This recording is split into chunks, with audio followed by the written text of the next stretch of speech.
Do-yoon pressed his face against the transport ship's window and stared at the huge building floating in space.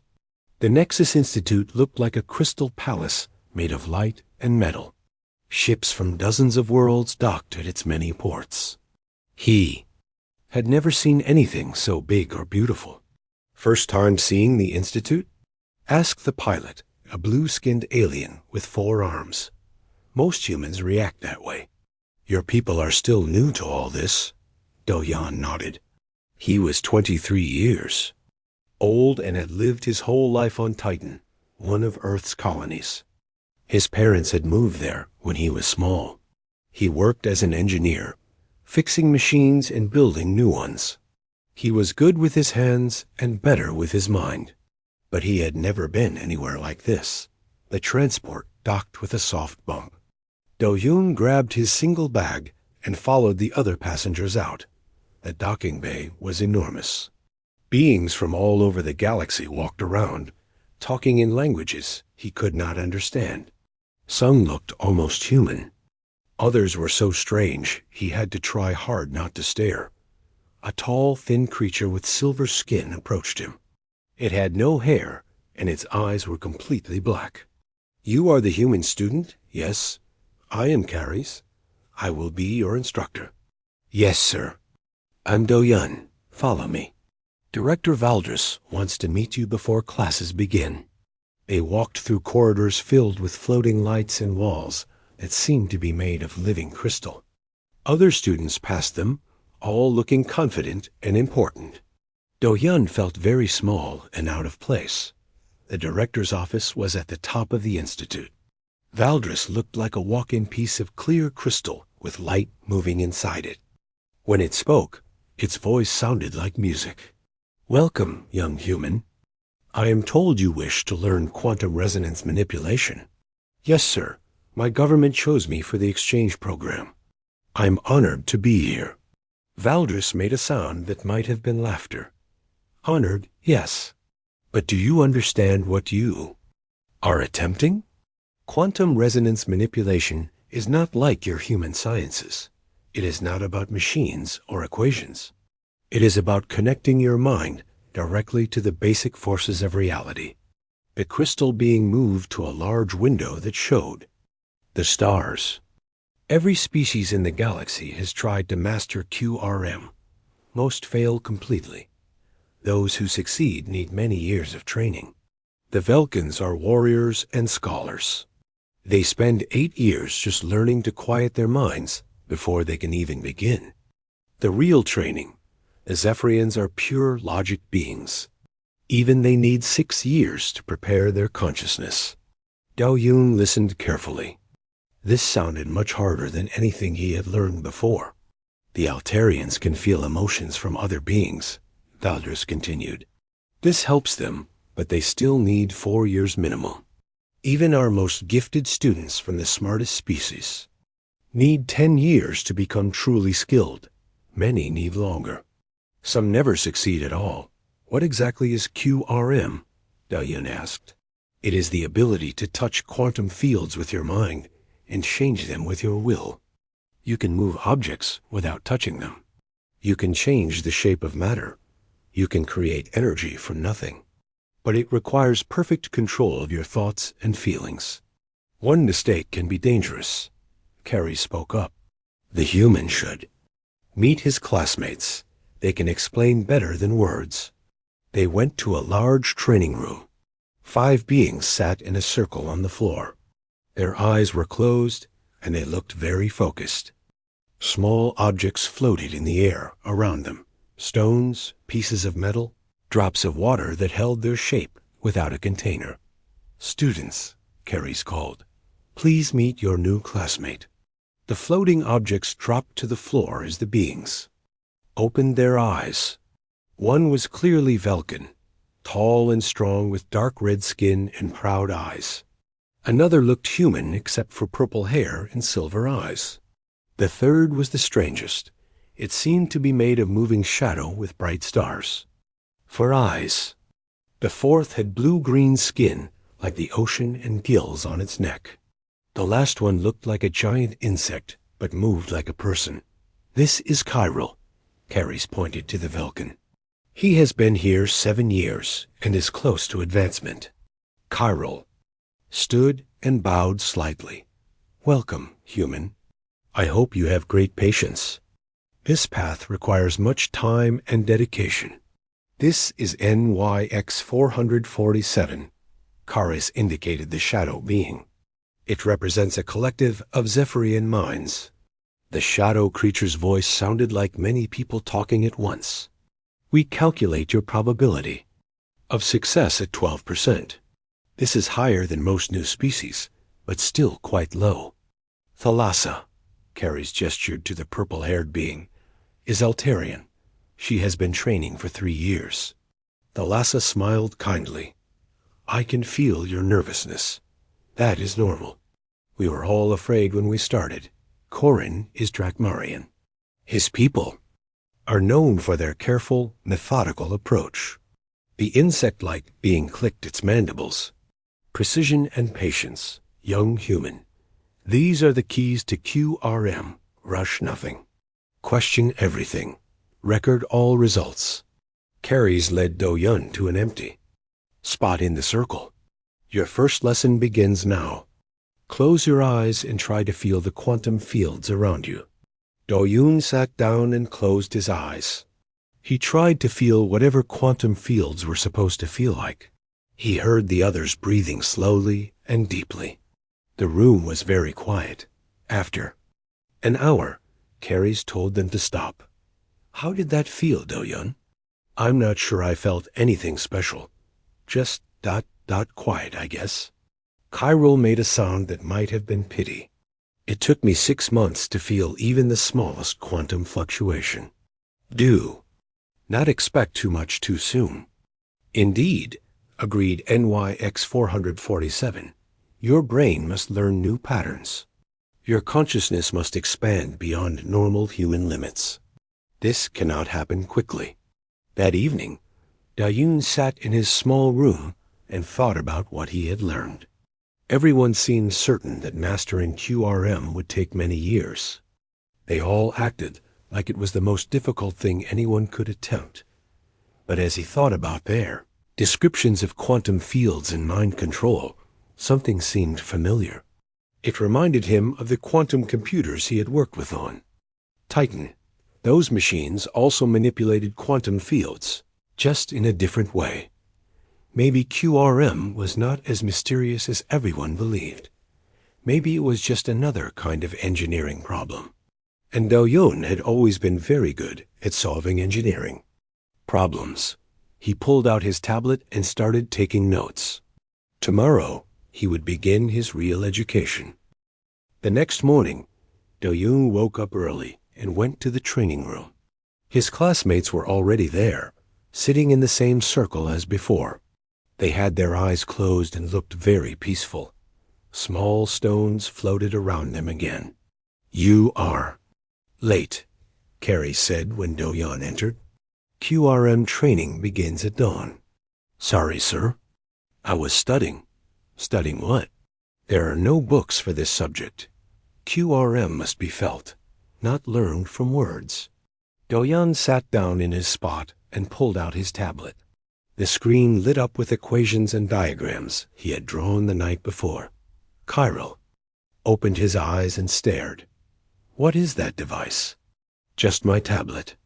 I was making notes about quantum fields and how they might work. Carries looked shocked. Put that away immediately. This is not mathematics, young human. This is about connecting with the fundamental forces of reality through pure consciousness. Machines and numbers will only confuse you. But, sir, quantum fields follow physical laws. If I can understand those laws, no. Carries' 4 arms waved in the air. You must empty your mind, not fill it with calculations. Close your eyes and feel the quantum energy around you. That is the only way. Do-Yun put away his tablet, but he did not stop thinking. As he sat with his eyes closed, he listened to Carries, teaching the others. Breathe in slowly for 7 counts. Hold for 4 counts. Breathe out for 11 counts. This rhythm helps align your brain waves with quantum frequencies. That sounded like science to Do-Yun. Brain waves were electrical. Signals. Quantum frequencies were measurable phenomena. Why did everyone treat this like magic when it seemed to follow natural laws? Now focus on the crystal in front of you, Kares continued. Feel its atomic structure. Sense the spaces between its molecules. Those spaces are where quantum fields are strongest. Again, this was just physics.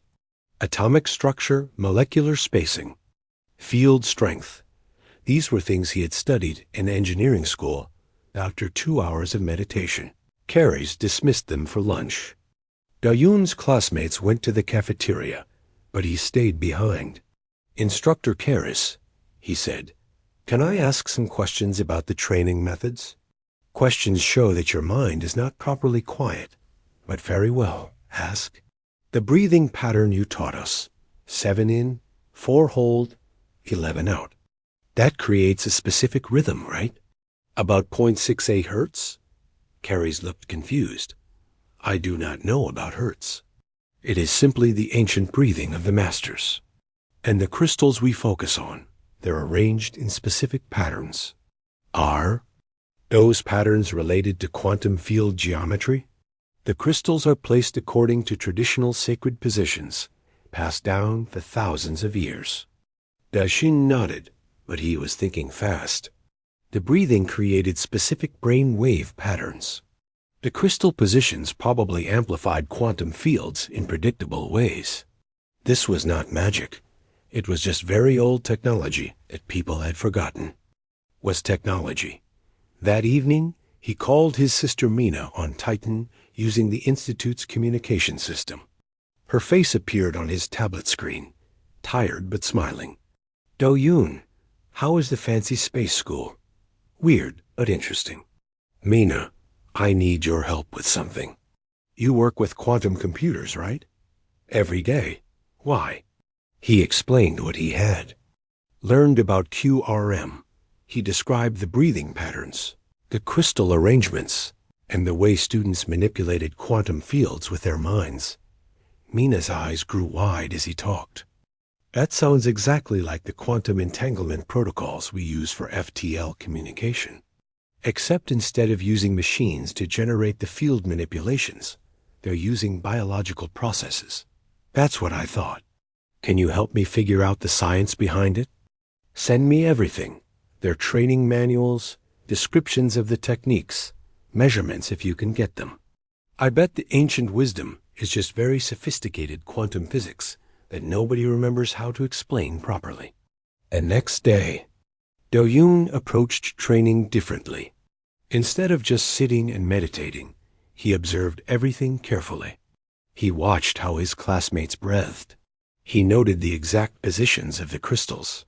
He paid attention to the electromagnetic fields in the room using his tablet sensors. Human, Chiral said during a break, you seem distracted. Your mind should be empty during training. I'm trying to understand how QRM actually works. Thalassa looked worried. Understanding comes from feeling, not thinking. The more you analyze, the further you get from true mastery. But Do-Yun had spent the night reading the research Mina had sent him. She had analyzed the training methods he described and found something amazing. The breathing patterns created brain waves at exactly 7.83 hertz, the same frequency that naturally occurred in quantum field fluctuations. The crystal arrangements formed geometric patterns that amplified these fluctuations. What? If the meditation is just training your brain to generate the right electrical patterns? He asked his classmates. Nix-447 single quotes, S star eyes flickered. Electrical patterns are crude physical phenomena. QRM transcends mere electricity. But what if it doesn't? What if consciousness is actually a quantum effect, and meditation just teaches your brain to control quantum fields the same way machines do? Corin clicked his mandibles thoughtfully. An interesting theory. But if that were true, why would it take years to master? Machines can be programmed quickly. Because, Do-yoon said, getting excited, you're trying to train your brains through trial and error instead of understanding the underlying process. It's like trying to learn to fly by flapping your arms instead of building wings based on aerodynamics. His classmates looked skeptical, but that night, Do-yoon worked on a new approach. If QRM was really just applied quantum physics, then he should be able to speed up the learning process using proper scientific methods. He built a simple device using parts from his tablet and some spare electronics. It measured his brain waves and gave him feedback when he achieved the right patterns. He also created a small electromagnetic field generator to help amplify the quantum effects. The next morning, he arrived at training with his homemade equipment. What is that? Carries demanded. A learning aid. It helps me generate the right brainwave patterns for QRM. Absolutely not. You will use no artificial assistance. QRM must come from within. But sir, the crystals are artificial assistants. The breathing patterns are artificial assistants. I'm just using more efficient artificial assistants. Carrie's silver skin turned darker. You will follow traditional methods, or you will leave this institute. Reluctantly, Do-yoon put his devices away. But he continued thinking about the science behind QRM. And late that night, when everyone else was asleep, he practiced with his equipment in his room. By the third day, something remarkable happened. Using his scientific approach and electronic aids, Do-yoon achieved his first real quantum field manipulation. A pencil on his desk began to float, held up by invisible forces that his device detected and measured. He stared at the floating pencil and grinned. Everyone said QRM took years to master, but he had just proven that with the right approach, it might take only days. Tomorrow, he would show them all what human ingenuity could accomplish. Do-yoon barely slept that night. He kept staring at the pencil floating above his desk. Every few minutes, he would lose concentration and it would drop. Then he would focus again and make it rise. His homemade device beeped softly each time his brain waves hit the right frequency. When morning came, he felt tired but excited. He had proven his theory was correct. QRM was not mystical magic. It was just very advanced science that nobody understood anymore. During breakfast, his roommate, Kyril, noticed his excitement. You seem different today, human. More energetic. I had a good night. I think I'm starting to understand QRM better. Kyril laughed. After 2 days? I have been here 7 years and still learn new things every day. Patience, my friend. True. Understanding comes slowly. In the training room, Kari's had them practice the same meditation exercises as always. But this time, Do-yoon did not just sit quietly. He thought about everything Mina had taught him about quantum fields. He imagined his brain generating 7.83 hertz waves. He visualized electromagnetic patterns flowing from his mind to the crystal in front of him. After an hour, something happened. The crystal began to glow softly. Then it started to vibrate. Then, very slowly, it lifted off the floor. Impressive. Carrie said, You achieved basic resonance faster than most students. Perhaps there is hope for you after all. But Do-yoon was not satisfied with basic resonance. That evening, he worked on improving his equipment. He added better sensors and a more precise feedback system. He also borrowed some components from the Institute's laboratory. Nothing important, just spare parts that nobody would miss. His new device could detect quantum field fluctuations with much greater accuracy. It could also generate electromagnetic pulses to help amplify his natural brain waves. With this improved equipment, his training progressed much faster. By the end of the second day, he could make multiple objects float at once. By midnight, he was manipulating the shape of small pieces of metal, making them bend and twist without touching them. The breakthrough came during his third night at the Institute. Doyun had been practicing for hours when something clicked in his mind. Suddenly, he could feel the quantum fields around him as clearly as he could see light or hear sound. They felt like invisible currents flowing through the air, ready to be directed by his thoughts. He reached out with his mind and touched these currents. A dozen objects around his room, books, clothes, tools, all rose into the air at once. He moved them in patterns, making them dance around each other in perfect coordination. "This is incredible," he whispered to himself. "I can actually feel how it works now." But his excitement made him careless. As the objects spun faster and faster around his room, one of them, a heavy wrench, crashed into the wall with a loud bang. "What was that?" came Kyrill's voice from the next room. Do-Yun quickly dropped everything and turned off his device. "Just dropped something. Sorry." But it was too late. His door opened and Kyrill stepped inside. The Velkin warrior stopped and stared in shock. Books, tools, and pieces of clothing were scattered everywhere. Small objects still floated in the air, slowly drifting down as Do-Yun lost his concentration. "Impossible," Kyrill whispered. "You cannot achieve basic levitation without at least 2 years of foundation training." "It's not impossible," Do-Yun said. "It's just a matter of understanding how quantum fields respond to specific neural patterns." "What have you done?" The voice came from the doorway. Instructor Karras stood there, his 4 arms spread wide in amazement. Behind him were Thalassa, NYX 447, and Corin, all staring at the mess of floating objects. "I've been studying QRM from a scientific perspective," Do-Yun explained. "I think I've figured out how it really works." Karras entered the room slowly, looking around at the evidence of Do-Yun's abilities. "Show me," he said quietly. Do-Yun concentrated. Again, the scattered objects rose back into the air. But this time, instead of making them dance wildly, he moved them with careful precision.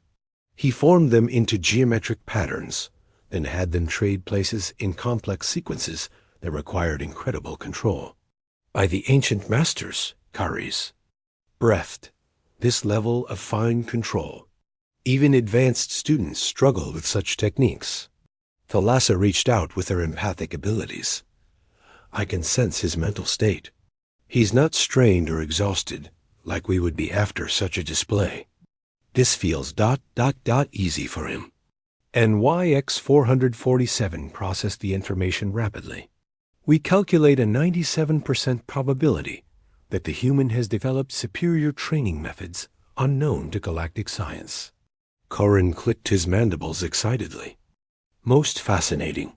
Human, you must document your techniques immediately. This could revolutionize QRM education across the galaxy." But Karras looked troubled. "What you have accomplished should be impossible. QRM requires years of mental discipline and spiritual preparation. You cannot simply bypass thousands of years of proven methodology." "Why not?" Do-Yun asked. "If I can get the same results faster, what's wrong with that?" "Because," Karras said sternly, "shortcuts in QRM are dangerous. Students who advance, too, quickly without proper foundation, often lose control. They can hurt themselves or others." To demonstrate his point, Karras gestured toward a training dummy in the corner. "Watch." He focused his mind and sent a pulse of quantum energy at the dummy. It exploded into pieces. "QRM can be a weapon as well as a tool," Karras continued. "This is why we spend years teaching discipline and control before we teach power. How do we know you will not lose control and harm someone?" Do-Yun thought about this seriously. "You're right that QRM can be dangerous. But look at my technique." He focused on the scattered pieces of the training dummy and carefully, gently, lifted them into the air. Then he began fitting them back together, like solving a 3-dimensional puzzle. "My approach is based on precise control from the beginning," he explained as he worked. I'm not just generating raw power and hoping to control it later. I'm understanding exactly how quantum fields behave and directing them with mathematical precision. Within minutes, he had completely rebuilt the training dummy. It looked exactly as it had before Carries destroyed it. The room fell silent. Even Carries seemed impressed, despite his concerns. Tomorrow, the instructor finally said, you will demonstrate your abilities to Director Valdris. The Institute must decide how to handle this ... unusual situation. After the others left, Chiral remained behind. Human ... Do-Yun. I owe you an apology. I thought your people were too young and primitive to understand advanced concepts like QRM. No apology needed, Do-Yun replied. Your people have been studying this for thousands of years. It makes sense that you'd be better at it. But that is just it, Chiral said thoughtfully. We have been studying it the same way for thousands of years. Perhaps it takes a newcomer to see what we have missed. That night, Do-Yun video called. Mina again. You are right, he told her. It's all just quantum physics. But I think I'm in trouble now. Everyone's either amazed or scared of what I can do. Mina grinned. Welcome to being a pioneer, brother. Now show me what you've learned. I want to see this quantum manipulation for myself. Do-Yun held up his tablet so she could see, then made objects dance around his room again. Mina watched with growing excitement. This is incredible. If we can replicate your methods, we could revolutionize not just education, but quantum computing. Space travel, manufacturing ... everything. But even as Do-Yun demonstrated his abilities, he wondered what would happen next. He had accomplished in 3 days what supposedly took years to master. Tomorrow, he would have to prove to the institutes, leaders, that his way was not just faster, but better. The real test was about to begin. Word spread through the Nexus Institute like wildfire. By morning, everyone knew about the human who had mastered basic QRM in just 3 days. Students and instructors whispered in the hallways. Some seemed excited, others worried, and many simply did not believe it was true. Do-Yun walked to the main hall, feeling nervous. He had never liked being the center of attention. On Titan, he had been just another engineer, fixing machines and solving problems quietly. Now hundreds of beings from across the galaxy were staring at him. Director Valdris waited at the center of the hall, his crystal body pulsing with different colors. Around him stood the most senior instructors from every major species in the galaxy. Do-Yun recognized some from his classes, but others were completely alien to him. Approach, young human, Valdris commanded. As Do-Yun walked forward, he heard murmurs from the crowd. Impossible. No one masters QRM so quickly. Must be some kind of trick. Humans always try to cheat instead of learning properly. A tall, imposing figure stepped forward. This was Theron, the most senior Vulcan instructor. At the Institute, his dark red skin was marked with scars that showed his age and experience. Director Valdris, Theron said in a voice like thunder, this must be some human deception. My people have studied QRM for 3,000 years. We know it cannot be mastered in mere days. The human is either lying or using hidden technology. Murmurs of agreement came from the crowd. Many species had spent generations trying to master QRM. The idea that a newcomer could surpass their efforts so quickly was insulting. Valdris raised one crystal arm for silence. These are serious accusations, Instructor Theron. But Instructor Carries has witnessed the human's abilities directly. The evidence seems genuine. Then let him prove it, Theron declared. If this human truly has mastered QRM so quickly, let him attempt the fifth circle examination. Gasps echoed through the hall. The fifth circle examination was reserved for students in their final year, those who had already spent 8 to 10 years in training. Many students never reached that level at all. That test is far too advanced, protested Carries. The human has only been here 3 days. Exactly my point, Theron replied. If he cannot pass the 5th circle, then his supposed mastery is false. If he can pass it.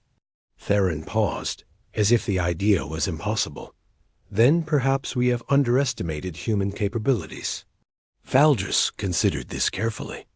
The 5th circle examination has never been attempted by such a new student. It could be dangerous.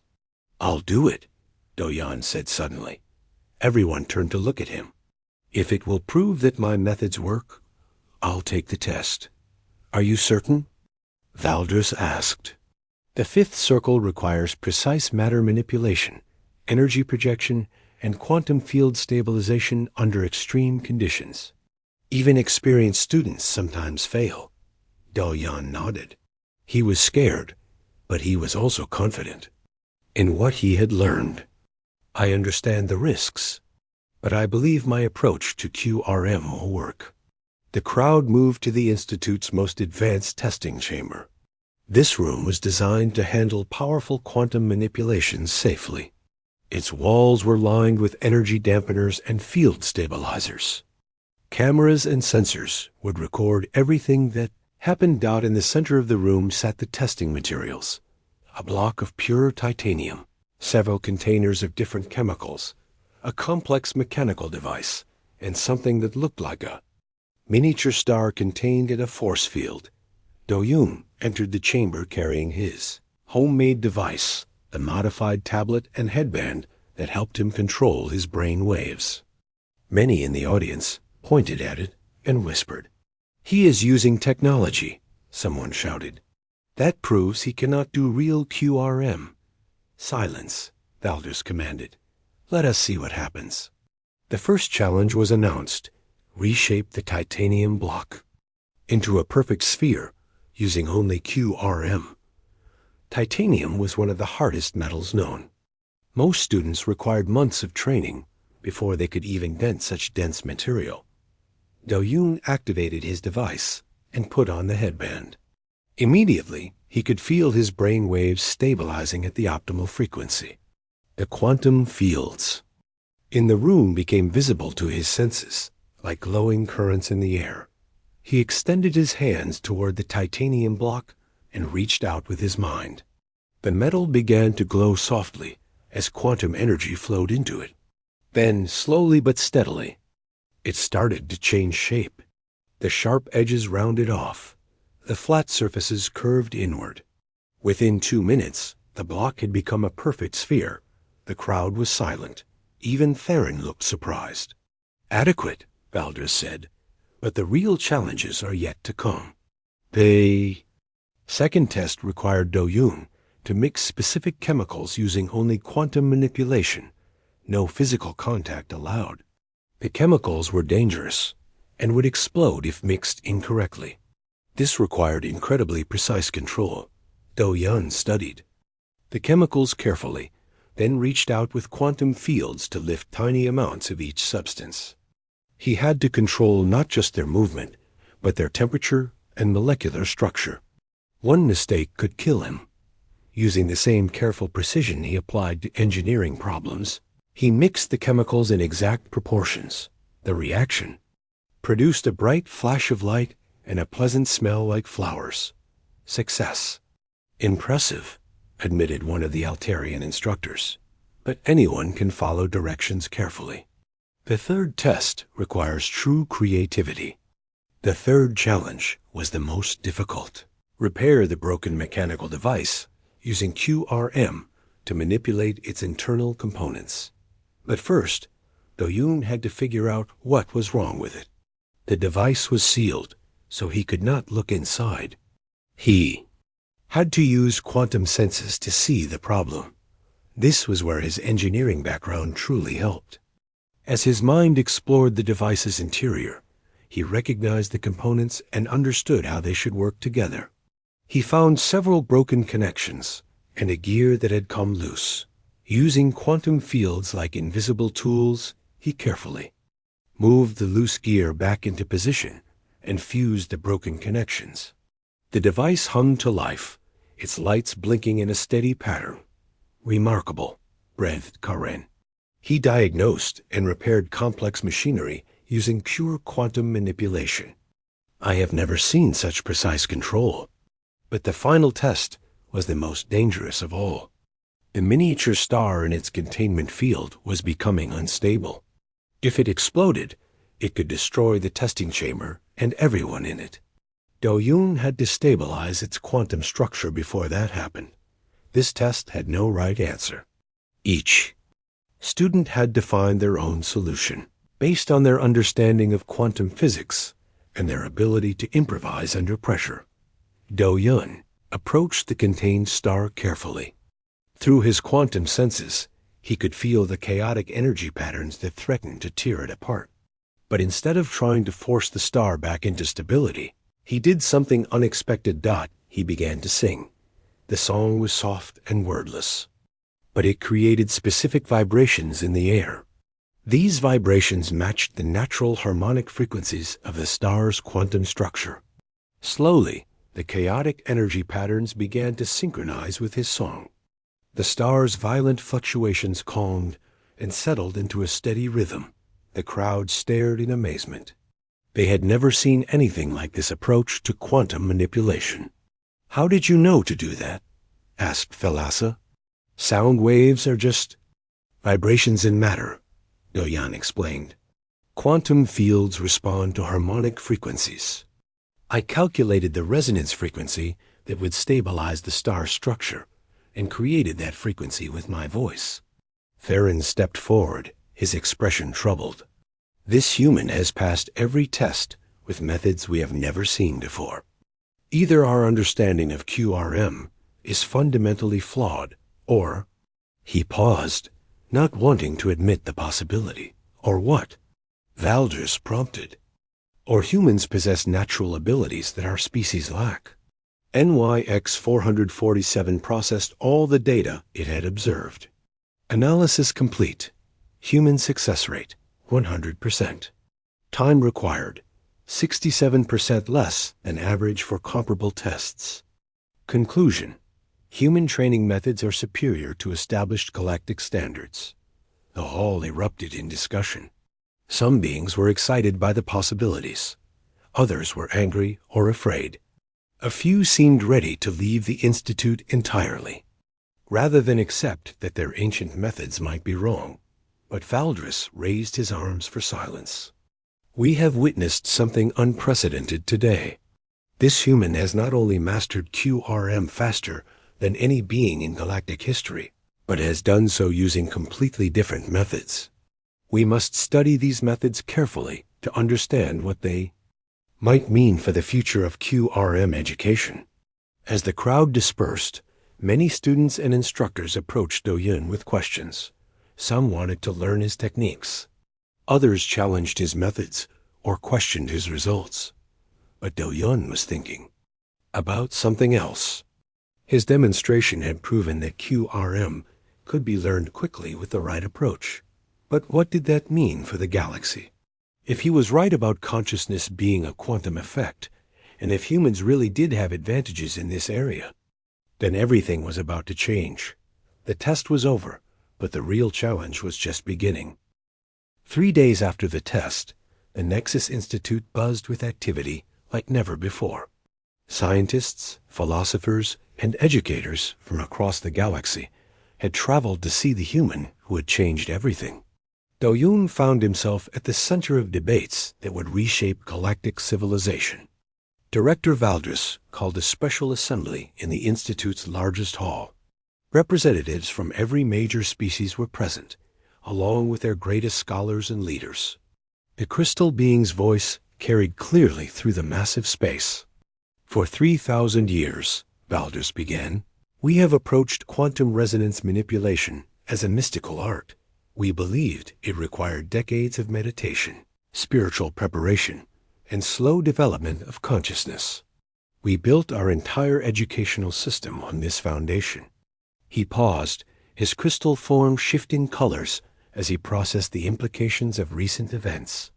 "The humans have shown us that our foundation may be incorrect. What we called mystical art they treat as applied physics. What we said required decades, they accomplished in days. We must ask ourselves, if we have been wrong about QRM, what else might we have misunderstood? A Velkin philosopher named Torvin stood up. Director, with respect, one human success does not invalidate thousands of years of proven methods. Perhaps this Do-Yoon is simply exceptional, not representative of his species. Before Valdez could respond, new arrivals entered the hall. Do-Hyun smiled as he recognized his sister Mina leading a group of human scientists. They had traveled from Titan as soon as they heard about his demonstration. Actually, Mina said as she approached the speaker's platform, my brother isn't exceptional among humans. He's just using our normal problem-solving approach. May I present our findings? She activated a holographic display that showed brain, scans, quantum field measurements, and complex mathematical models. We've spent the last 3 days analyzing everything Do-Yoon learned here. Our conclusion is that QRM isn't mystical at all. It's pure quantum mechanics combined with precise neural control. Dr. Heian, an older human scientist, stepped forward. Every species in this room evolved on relatively stable worlds. Your planets had consistent climates, predictable seasons, and gradual changes over millions of years. This allowed you to develop specialized abilities and sophisticated cultures. But Earth was different, added Dr. Geo, a young neuroscientist. Our planet went through constant upheaval. Ice ages, volcanic eruptions, asteroid impacts, magnetic field reversals. Species that couldn't adapt quickly went extinct. Humans survived because our brains evolved to be incredibly flexible. Mina continued the explanation. What you call consciousness expansion, we call neural plasticity. What you call mystical connection, we call pattern recognition. Humans don't need years of meditation to adapt our brains to new tasks. We do it naturally, constantly, as a survival mechanism. She showed brain scans comparing human neural activity to other species. Look at these patterns. When Do-Yoon practices QRM, his brain creates new neural pathways in real time. Most species' brains take months or years to develop similar pathways. Impossible, protested Theron. Consciousness cannot be reduced to mere neural activity, can it? Asked Dr. Heian. What if consciousness itself is a quantum effect? What if the reason QRM works is because thinking minds naturally interact with quantum fields, but most species never realize it? He activated another display showing quantum field measurements from around the Institute. Every thinking being here generates quantum field fluctuations just by existing. But humans generate more complex patterns than other species. Our chaotic evolution created brains that naturally resonate with quantum frequencies. The implications hit the audience like a shockwave. If consciousness was quantum-based, and if humans had natural advantages in quantum manipulation, then everything they knew about intelligence, learning, and reality itself needed to be reconsidered.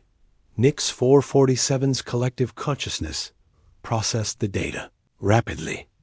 If human theories are correct, galactic education could be revolutionized. Learning times for all subjects could be dramatically reduced. New technologies become possible.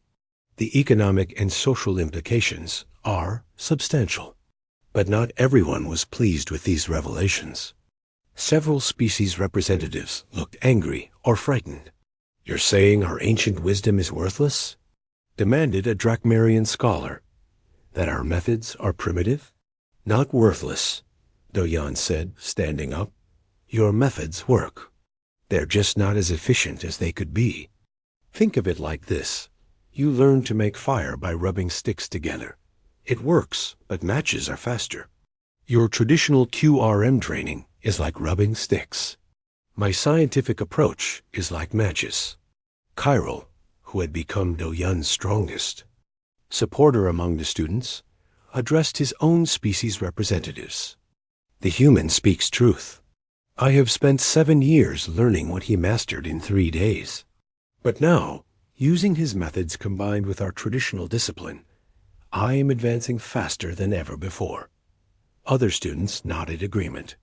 Word had spread quickly about Do-yoon's techniques, and many had begun experimenting with scientific approaches to their training. Director Valdres raised his arms for attention. "The question before us is not whether human methods work. We have seen proof that they do. The question is what we do with this knowledge." An elderly Altarian named Zara spoke up. "Change is always difficult, especially for those of us who have devoted our lives to traditional methods. But we cannot ignore evidence simply because it challenges our beliefs." "Indeed," agreed Corin. "Scientific method demands that we test new hypotheses, not reject them because they seem impossible." Over the following hours, the debate continued. Some representatives wanted to immediately restructure their educational systems. Others insisted on years of careful study before making any changes. A few threatened to withdraw their species from galactic cooperation entirely, but gradually a consensus emerged. The galaxy would establish a new institution, the Human Galactic Cooperative Learning Institute, where traditional methods would be combined with human innovations. Students and teachers from all species would work together to develop better ways of learning and growing. "Do-yoon," Valdres said as the assembly concluded, "you came here as a student. I would like to offer you a position as our youngest instructor in galactic history. Will you help us teach the galaxy new ways to learn?" Do-yoon looked at his sister and the other humans, then at his alien classmates who had become friends. "I'd be honored, Director, but I want to keep learning too. Maybe we can all be students and teachers at the same time." Mina grinned. "That's very human of you, brother. Always wanting to do things the complicated way." As the representatives dispersed to carry news of the changes back to their homeworlds, Do-yoon stood with his friends looking out at the stars through the Institute's great windows. "So what happens now?" asked Thalassa. "Now we figure out what else we've been doing the hard way," Do-yoon replied. "If QRM can be learned in days instead of years, what about space travel? Communication? Art? Science? Maybe the galaxy is ready for some new ideas." Cairo placed a hand on Do-yoon's shoulder. "Your people have given us a great gift, human. You showed us that the newest perspective can sometimes see truths that centuries of tradition have hidden." "Actually," Do-yoon said thoughtfully, "I think the real gift is that we're all willing to learn from each other. Humans might be good at adapting quickly, but every species here has something valuable to contribute. The future isn't about humans teaching everyone else. It's about everyone learning together." As news of the breakthrough spread across the galaxy, profound changes began. Universities restructured their programs. Scientists reopened questions they thought were settled. Artists experimented with new forms of expression. Engineers designed impossible machines that suddenly seemed possible. But perhaps most importantly, the galaxy learned that mastery itself could be redefined. What had once seemed like unchangeable limits were revealed to be simply boundaries waiting to be crossed. The humans hadn't just mastered an ancient art in 3 days. They had shown the galaxy that the pace of progress itself could be accelerated. And in the years that followed, as human adaptability combined with alien wisdom and knowledge, the galaxy experienced an age of advancement unlike anything in its history. Technologies that should have taken centuries to develop emerged in decades. Problems that had seemed unsolvable found elegant solutions. The boundaries between species became bridges for sharing knowledge and growing together. It all began with one human who refused to accept that mastering the impossible had to take a decade, and who proved that sometimes the best way to honor ancient wisdom is to find new ways to apply it. The galaxy would never be the same again.